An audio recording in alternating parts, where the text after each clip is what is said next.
مفتی ابرار صاحب کے بیانات سننے کے لیے مفتی صاحب کے آفیشیل چینل مفتی ابرار صاحب فلاحی آفیشیل کو سبسکرائب کریں۔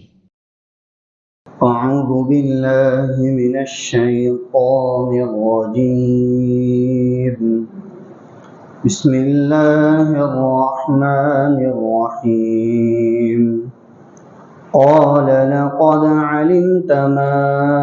أنزل هؤلاء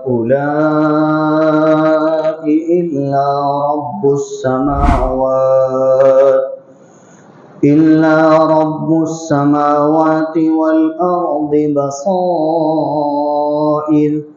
وإني لأظنك يا فرعون مثبورا. فأراد أن يستفزهم من الأرض فأغرقناه ومن معه جميعا. وقلنا من بعده لبني إسرائيل اسكنوا الأرض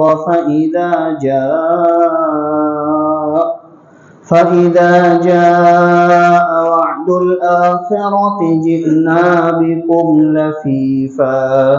صدق اللہ العظیم. حضرت موسیٰ علیہ السلام نے فرمایا کہ اے فرعون، تو جانتا ہے کہ جو کچھ میری طرف وحی کیا گیا ہے یا جو کچھ میری طرف اتارا ہے وہ سارا کا سارا آسمان اور زمین کے پیدا کرنے والے رب نے اتارا ہے، جو آنکھوں کو کھول دینے والی نشانیوں میں سے. اور بے شک میں تو تجھے اے فرعون غرق ہونے والا اور میں تو تجھے اے فرعون ختم ہونے والا گمان کرتا ہوں. پس اس نے یہ ارادہ کیا کہ میں بنی اسرائیل کو زمین سے مٹا دوں، نکال دوں. اللہ تبارک و تعالیٰ نے اس کو اور اس کے ساتھ اس کے تمام لشکر کو ڈبو کر ختم کر دیا. اور ہم نے اس کے بعد بنی اسرائیل سے کہا کہ تم زمین پر رہو، پس جب اللہ تبارک و تعالیٰ کا دوسرا وعدہ آئے گا تو ہم تم سب کو لپیٹ کر میدان حشر میں جمع کریں گے. اس سورہ بنی اسرائیل کی 102، 103 اور 104 نمبر کی آیت کریمہ ہے. ان تینوں آیات کا تعلق بھی اوپر سے ہے کہ اللہ تبارک و تعالیٰ نے اس رکوع کے اندر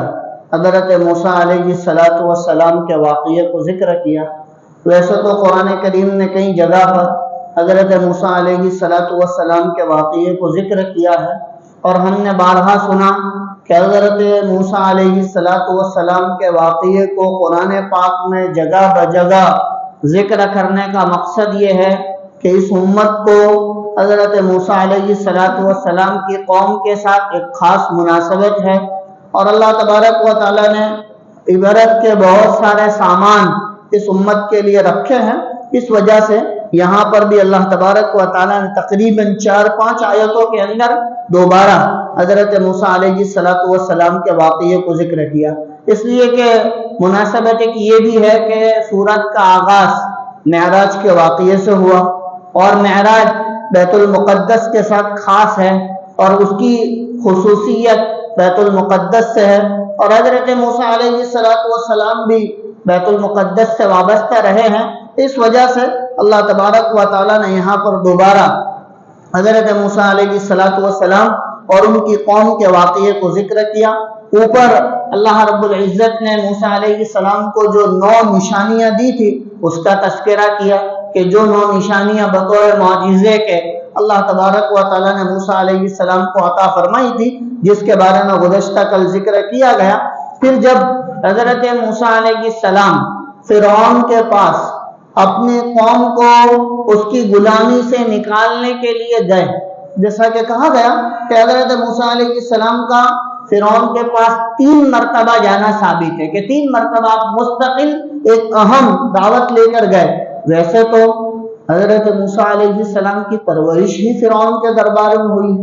آپ وہیں پلے بڑے ہیں. ہم نے سورہ طٰہٰ کے اندر بہت تفصیل کے ساتھ سنا، لیکن یہاں پر خصوصیت کے ساتھ اللہ کا حکم لے کر، اللہ تبارک و تعالیٰ کے حکم اور ارادے کے ساتھ جو جانا ہے وہ 3 مرتبہ جانا ہے، اس میں سے یہ دوسری مرتبہ حضرت موسیٰ علیہ السلام فرعون کے پاس اس کے دربار میں بنی اسرائیل کو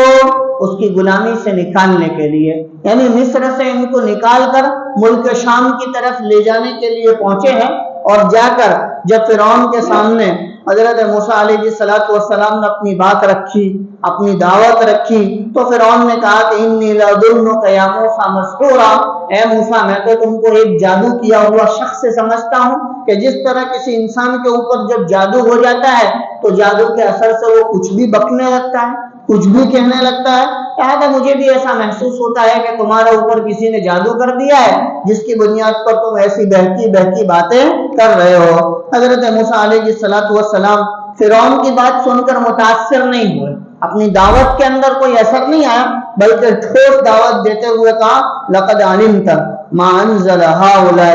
الا رب السماوات والارض بصائر، اے فرعون تو بھی اچھی طرح سے جانتا ہے کہ جو کچھ یہ مجھ پر اتارا گیا ہے، جو کچھ وحی کی گئی ہے، وہ کوئی عام انسان نے، عام شخص نے وحی نہیں کی ہے، الا رب السماوات والارض، مگر اس رب ہے کہ جو ساتوں زمین ساتوں آسمان کا پیدا کرنے والا ہے، اس رب کی طرف سے وحی کی گئی ہے، اور جو چیزیں میری طرف وحی کی گئی ہے بصائر، آنکھوں کو کھولنے والی ہے۔ اور واقعتاً حضرت موسیٰ علیہ السلام کو جو معجزات دیے گئے تھے آنکھوں کو کھولنے والے معجزے تھے، کہ حضرت موسیٰ علیہ السلام نے پتھر کے اوپر اپنی لاٹھی کو مارا، وہاں سے 12 چشمے نکل پڑے۔ حضرت موسیٰ علیہ السلام نے سمندر کے اوپر اپنی لاٹھی کو مارا، وہاں سے 12 راستے نکل پڑے۔ حضرت موسیٰ علیہ السلام نے ان کے لیے جو ہے من و سلوہ اتروایا، ان کے لیے اللہ تبارک و تعالیٰ کی طرف سے اندھیری راتوں میں جب وہ وادی تیہ میں تھے تو وہاں پر اللہ رب العزت کی طرف سے روشنی کا انتظام کیا۔ یہ سب نبی کی برکت سے ہو، اللہ تبارک و تعالیٰ نے نبی کی برکت سے۔ آج ہمیں بھی جو کچھ بھی ملا ہے وہ جناب نبی کریم صلی اللہ علیہ وسلم کی برکت سے، ان کے وجود سے، ان کے دنیا میں آنے سے امت کو ملا۔ اسی لیے حضرات علماء کرام باقاعدہ نقل کرتے ہیں کہ حضور علیہ السلام کی 23 سالہ زندگی کو ہسٹری سے نکال دیا جائے، اتہاس سے اس کو نکال دیا جائے تو انسانوں کی زندگی جانور سے بدتر ہو جائے، کہ جو کچھ دیا گیا ہے وہ نبیوں کی طرف سے ملا ہے، اور نبی اکرم صلی اللہ علیہ وسلم کی طرف سے خصوصیت کے ساتھ ملا ہے، چاہے وہ کھانے کا طریقہ ہو، چاہے وہ استنجا کا طریقہ ہو، چاہے وہ سفر کا طریقہ ہو، چاہے وہ آدمی کے لیے معاشرت، معاملات، اخلاق، کچھ بھی ہو، سب کچھ جناب نبی کریم صلی اللہ علیہ وسلم کے ان کی زندگی کے اور ان کی حیات طیبہ کے وسیلے میں آدمی کو ملا۔ لہذا یہاں پر بھی اللہ تبارک و تعالیٰ وہی بات کہہ رہے ہیں کہ بنی اسرائیل کو بھی جو کچھ بھی ملا وہ حضرت موسیٰ علیہ السلام کی برکت سے ملا، موسیٰ علیہ السلام کے وجود سے ملا، جیسا کہ اللہ کے رسول صلی اللہ علیہ وسلم کی برکت سے امت کو یہ ساری چیزیں دی گئی۔ لہذا اللہ تبارک و تعالیٰ پچھلے انبیاء علیہ السلام کے واقعات کو قرآن پاک میں اس وجہ سے ذکر کرتے ہیں کہ لوگ پچھلے نبیوں کے واقعات کو سن کر، اس کو پڑھ کر اپنے نبی کی قدر و قیمت کو جانیں۔ یہ کوئی ہسٹری کی کتاب نہیں کہ اس میں حضرت ابراہیم علیہ السلام کے پیدا ہونے کی جگہ بیان کی جائے، حضرت موسیٰ علیہ السلام کے وفات کی جگہ بیان کی جائے۔ یہ کوئی ہسٹری کا فن نہیں ہے اور یہ کوئی اتہاس نہیں ہے، بلکہ اس میں اللہ تبارک و تعالیٰ نے جو کچھ ذکر کیا ہے وہ عبرت کے لیے ہے، آدمی کی آنکھیں کھولنے کے لیے ہے، اور انسان اپنے وقت کے نبی کی بات کو تسلیم کرے۔ اس وجہ سے اللہ تبارک و تعالیٰ انبیاء علیہ السلام کے واقعات کو قرآن کریم میں جگہ بجگہ ذکر فرماتے ہیں۔ لہذا یہاں پر بھی حضرت موسیٰ علیہ السلام کا مکالمہ جو فرعون کے درمیان ہوا ہے اس کو ذکر کیا، فرمایا لقد علمت، حضرت موسیٰ علیہ السلام کہتے ہیں کہ لقد علمت ما انزل هؤلاء الا رب السماوات والارض بصائر۔ اصل میں یہ جو گفتگو نقل کی جاتی ہے یہ الفاظ بعین ہی یہی نہیں ہوتے، یہ تو قرآن کے الفاظ ہیں، اور قرآن کے الفاظ کوئی پیش نہیں کر سکتا، یہ تو اللہ تبارک و تعالیٰ کے الفاظ ہے جو اللہ رب العزت اتارتے ہیں، ورنہ گفتگو کا مفہوم یہ ہوتا ہے، بات چیت یہ ہوتی ہے۔ تو لہذا فرعون کے سامنے حضرت موسیٰ علیہ السلام نے یہی بات ارشاد فرمائی کہ تو جانتا ہے ما انزل، نہیں اتارا، ہؤلاء، یہ ساری کی ساری چیزیں نہیں اتاری مگر آسمان و زمین کے پروردگار نے، اور جو کچھ اتارا ہے وہ سب آنکھیں آنکھیں کھولنے کے لیے کافی، جو معجزات دیے گئے وہ آنکھیں کھولنے کے لیے کافی، جیسا کہ گزشتہ کل نقل کیا گیا کہ حضرت موسیٰ علیہ السلام نے فرعونیوں کے مال کے باب میں بد دعا کی اور اللہ تبارک و تعالیٰ سے یہ کہا کہ ربنا طمس علی اموالہم واشدد علی قلوبہم، تو اللہ تبارک و تعالیٰ نے ان کے مالوں کو پتھر بنا دیا، وہ چیزیں جو ان کے کھانے پینے کی چیزیں تھیں ان کو ایسا پتھر بنا دیا کہ ان کے استعمال کے قابل بھی نہ رہی، اور اللہ تبارک و تعالیٰ نے سارا کا سارا زمین دوز کر کے ان کو غرق کر دیا، ڈبو دیا۔ یہاں وہی بات چل رہی ہے وَإِنِّي لَأَظُنُّكَ يَا فِرْعَوْنُ مَثْبُورًا، اور بے شک میں تجھے فرعون ہلاک ہونے والا اور راستے سے بھٹکنے والا اور گمراہ ہونے والا گمان کرتا ہوں۔ کہ جب حضرت موسیٰ علیہ السلام نے بنی اسرائیل کو مصر سے ملک شام لے جانے کی درخواست کی، اس کے دل میں ارادہ تو تھا، اس کا دل چاہتا تھا کہ میں ان لوگوں کو مصر سے نکال دوں اور ملک شام بھیج دوں، لیکن اصل میں بات یہ تھی کہ ملک کی ساری مزدوریاں اور سارے کے سارے مزدوری کے کام یہ لوگ کرتے تھے، بنی اسرائیل کے ہاتھ میں تھی، کھیتی باڑی کی مزدوری ہو، تجارت کی مزدوری ہو یا بادشاہ کے محل کی مزدوری ہو، تو یہ سب وہ لوگ کرتے تھے۔ اگر میں ان سب لوگوں کو مصر سے نکال دوں گا تو یہ مزدوری کا کام کون کرے؟ فرعون تو سب قبطی لوگ تھے، اور قبطی لوگ فرعونیوں کے ماتحتی میں رہنے والے سب بادشاہ لوگ تھے، وہ خدمت والے کام کرنے کو تیار نہیں ہوتے تھے، لہذا یہ چاہتا تو تھا ہی کہ اس کو ان سب کو نکال دوں، لیکن اگر یہ چلے جائیں گے تو کام کون کرے؟ محنت مزدوری کا کام، کچرا جو ہے اٹھا کر کون باہر پھینکے گا، غلاظت نجاست یہ سب اٹھا کر کون باہر پھینکے گا؟ اس وجہ سے حضرت موسیٰ علیہ السلام کی قوم کو اس نے مصر کے اندر روکے رکھا، جبکہ یہ لوگ حضرت یوسف علیہ السلام کے زمانے میں آئے تھے تو 72 لوگ تھے، 72 افراد کا قافلہ تھا، یہاں رہتے رہتے بنی اسرائیل کی تعداد 6,70,000 تک پہنچ چکی تھی، تو ان کی تعداد 6,70,000 بنی اسرائیلی مصر کے اندر آباد تھے، اور فرعون نے جب اس کو یہ خبر پہنچائی گئی بعض لوگوں کی طرف سے، بعض جو ہے وہ مخبروں کی یا راہبوں کی طرف سے کہ آئندہ بنی اسرائیل کے اندر ایک ایسا بچہ پیدا ہونے والا ہے جو تمہاری سلطنت کو ختم کر دے گا، تمہاری سلطنت نیست و نابود ہو جائے گی، تو اس نے بنی اسرائیل کے لڑکوں کو قتل کرنا شروع کر دیا، اور سارے کے سارے لڑکوں کو قتل کرنے کے بعد پھر اس نے ایسا مشورہ کیا کہ 1 سال پیدا ہونے والے بچوں کو روک لیا جائے، 1 سال پیدا ہونے والے بچوں کو قتل کر دیا جائے، لہذا حضرت موسیٰ علیہ السلام کے بھائی حضرت ہارون جو ان سے بڑے تھے وہ تو اس سال میں پیدا ہوئے جس سال میں بچوں کو قتل نہیں کیا جاتا تھا، لیکن حضرت موسیٰ علیہ السلام کی پیدائش اس سال میں ہوئی جس سال میں بچوں کو قتل کیا جاتا تھا، اور اللہ تبارک و تعالیٰ نے ان کو بچا کر شاہی دربار میں پہنچایا، اور شاہی دربار میں وہاں ان کو پرورش حاصل ہوئی، وہاں وہ پروان چڑھے، نوجوان ہوئے، اور پھر اس کے بعد جو ہے بڑے ہونے کے بعد مدین گئے، اور پھر وہاں رہنے کے بعد پھر واپس دوبارہ مصر آئے اور یہاں فرعون کے سامنے دعوت پیش کی۔ مدین سے مصر واپسی کے اندر اللہ تبارک و تعالیٰ نے نبوت عطا فرمائی، یہ ساری باتیں تفصیل کے ساتھ ہم نے سنی، لیکن یہاں پر حضرت موسیٰ علیہ السلام یہ چاہتے تھے کہ بنی اسرائیل کو مصر سے نکال کر ملک شام اور فلسطین کے علاقے میں جو ہے وہاں لے جا کر آباد کیا جاوے، لیکن یہ لوگ یعنی فرعونیوں نے، مصر کے لوگوں نے اور فرعون کے ماننے والوں نے نکلنے نہیں دیا، اور وہ منع کرتے تھے کہ ہم ان کو نکالنے والے نہیں ہیں، اور اسی کے اندر کہ اپنی سلطنت اور حکومت باقی رہے، بنی اسرائیل کے 90,000 بچوں کو فرعون نے قتل کروایا کہ میری حکومت برقرار ہے۔ اس بنیاد پر اللہ تبارک و تعالیٰ اسی کو ذکر کر رہے ہیں، فَأَرَادَ أَن يَسْتَفِزَّهُم مِّنَ الْأَرْضِ، فرعون نے یہ ارادہ کیا کہ میں ان کو زمین سے نکال باہر کروں، تو اس کا دلی ارادہ بھی یہی تھا کہ مصر سے ان کو کھدیڑ دیا جائے، ان کو ملک شام بھیج دیا جائے، لیکن اللہ تبارک و تعالیٰ کو کچھ اور منظور تھا۔ اللہ رب العزت نے راتوں رات بنی اسرائیل کو حکم دیا کہ یہ لوگ جو ہے مصر چھوڑ کر چلے جائے، لہذا سارے کے سارے بنی اسرائیل نکل گئے اور مصر چھوڑ کر جانے کے ارادے سے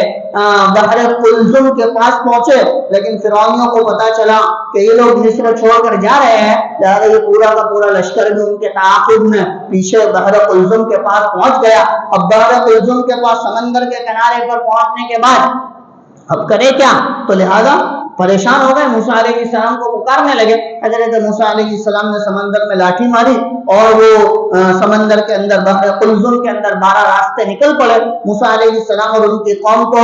دریا پار کر گئی، بحر قلزم سے پار ہو گئی، اور فرعون اور اس کے ماننے والے سارے کے سارے اس میں ڈوب کر غرق ہو گئے۔ اللہ تبارک و تعالیٰ نے اسی کو ذکر کیا، فَأَغْرَقْنَاهُ وَمَن مَّعَهُ جَمِيعًا، اور ہم نے ان کو اور ان کے ساتھ تمام کے تمام لوگوں کو، اس کے لاہو لشکر کو ڈبو کر ختم کر دیا اور بنی اسرائیل کو نجات دی۔ لہذا بنی اسرائیل بحر قلزم کو پار کرنے کے بعد ملک شام، فلسطین اور اس کے اطراف کے علاقے میں جا کر آباد ہوئے، جس کو اللہ تبارک و تعالیٰ نے یہاں پر ذکر کیا، وَقُلْنَا مِن بَعْدِهِ لِبَنِي إِسْرَائِيلَ، اور ہم نے اس کے بعد بنی اسرائیل سے یہ بات کہی، اُسْكُنُوا الْأَرْضَ، کہ زمین پر رہو، اور یہ زمین سے مراد وہی ملک شام کی زمین ہے، فلسطین اور بیت المقدس کے اطراف کی زمین ہے جہاں پر بنی اسرائیل آ کر آباد ہوئے۔ ان کی پوری تفصیل ہم نے سورہ بنی اسرائیل کے شروع میں بہت تفصیل کے ساتھ پڑھی، کتنی مرتبہ ان کو نیست و نابود کیا گیا، کتنی مرتبہ ظالم بادشاہوں نے ان پر حملہ کیا، اللہ تبارک و تعالیٰ نے اس کے باوجود بنی اسرائیل کو آباد کیا، اور وہاں پر اس کے اطراف کے علاقوں کے اندر بنی اسرائیل آباد رہے۔ حضرت موسیٰ علیہ السلام کا بھی انتقال ہو گیا، حضرت ہارون جو ان کے بڑے بھائی تھے ان کا بھی انتقال ہو گیا، حضرت موسیٰ علیہ السلام کے جانشین یوشع ابن نون ان کے جو ہے وہ خلیفہ بنے، ان کو نبی بنایا گیا، اور انہوں نے اپنی قوم کو سنبھالا، اور یہ لوگ ملک شام کے اندر بیت المقدس کے اطراف میں فلسطین میں برس نہ برس تک رہے اور وہاں آباد رہے۔ اسی کو اللہ تبارک و تعالیٰ نے یہاں تفصیلی طور پر ذکر کیا ہے، فَإِذَا جَاءَ وَعْدُ الْآخِرَةِ، پھر جب ہمارا دوسرا وعدہ آئے گا، جِئْنَا بِكُمْ لَفِيفًا، ہم تم کو لپیٹ کر میدان حشر کی طرف جمع کر دیں گے، یعنی ساری کی ساری روحیں میدان حشر کی طرف جمع ہوگی، سارے کے سارے انسانوں کو اللہ تبارک و تعالیٰ میدان حشر کی طرف جمع کرے گا۔ اس کو اللہ رب العزت نے ذکر کیا ہے، اور مقصد بھی اللہ تبارک و تعالیٰ کا یہ ہے کہ قرآن کریم کا یہ اسلوب ہے کہ وہ آخرت کو جاں بجا ذکر کرتے ہیں۔ لہذا حضرت موسیٰ علیہ السلام کے واقعے کو ذکر کرنے کے بعد اللہ نے آخرت کو ذکر کیا کہ بھول مت جانا، آخرت پیش آنے والی ہے، میدان حشر قائم ہوگا، اور وہاں ہم تم سب کو جمع کریں گے اور تم سے پوری زندگی کا حساب لیں گے۔ اللہ تبارک و تعالیٰ سے دعا ہے اللہ ان واقعات کو سن کر ہمارے ایمان میں تازگی پیدا فرماوے، اور ہمیں بھی آخرت کا استحضار نصیب فرما کر وقت کے نبی کی باتوں پر اپنی زندگیوں کو ڈالنے کی توفیق عطا فرماوے۔ وآخر دعوانا ان الحمد للہ رب العالمین۔